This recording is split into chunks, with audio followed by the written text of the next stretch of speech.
அம்மா நம்ம ஊர்ல ஒரு தவறான பொருளாதார புரிதல் என்ன நினைச்சுக்கிறான், பணக்காரங்க மட்டும் தான் வரி கட்டுறாங்க, மத்தவங்க எல்லாம் வரி கட்டல நினைச்சுக்கிறாங்க. தப்புமா அது. எல்லாரும் வரி கட்டுறோம். இந்தியாவில இருக்கிற 140 கோடி பேரும் வரி கட்டுறோம். நீங்க சோப்பு, சீப்பு, கண்ணாடி, கற்பூரம், குங்குமம் வாங்கினா கூட, சூடம் வாங்கினா கூட வரி கட்டுறீங்க. வரி கட்டாத பொருளே கிடையாது. எல்லாரும் வரி கட்டுறீங்க.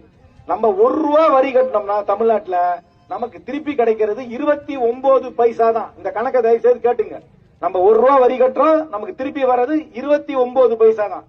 ஆனா வட இந்தியாவில இந்தி பேசுகின்ற மாநிலமான உத்தரப்பிரதேசத்துல 1 ரூபா வரி கட்டினாங்கன்னா அவங்களுக்கு திருப்பி வர்றது 2 ரூபா 73 காசு. அப்படின்னா என்ன அர்த்தம்? நீங்க வேலை செய்றீங்க, நீங்க உழைக்கிறீங்க, நீங்க சம்பாதிக்கிறீங்க, நீங்க பொருள் வாங்குறீங்க, அந்த பொருளுக்கு வரி கட்டுறீங்க. அந்த பணம் நமக்கு 29 பைசா வந்து வட இந்தியாவுக்கு 71 காசு போகுது. நம்ம பணம் நமக்கு வரணுமா, நம்ம பணம் வட இந்தியாவுக்கு போகணுமா? மோடியாவது 29 காசு கொடுத்தாருன்னு சொல்கிற, ஆனால் உங்கள் அப்பா 10 வருஷம் நிதியமைச்சராக இருக்கும்போது 12 காசு கொடுத்தாரு.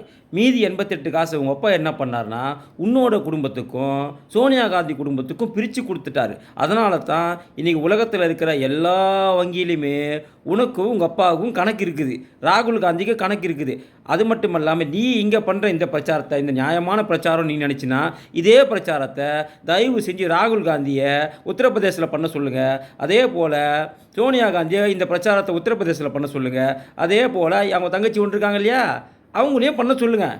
நீங்களும் போங்க. உங்கள் அப்பாவை கூட அகில இந்திய தலைவர் தான், தமிழ்நாடு தலைவர் கிடையாது.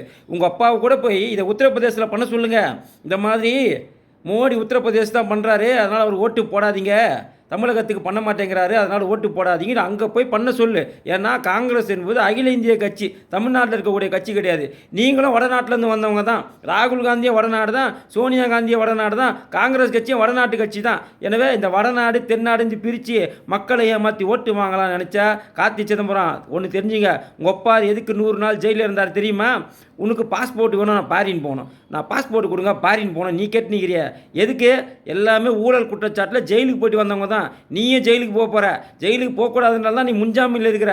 நீ எல்லாம் இதை பற்றி பேசுறதுக்கு உனக்கு தகுதியே கிடையாது கார்த்தி சிதம்பரம்.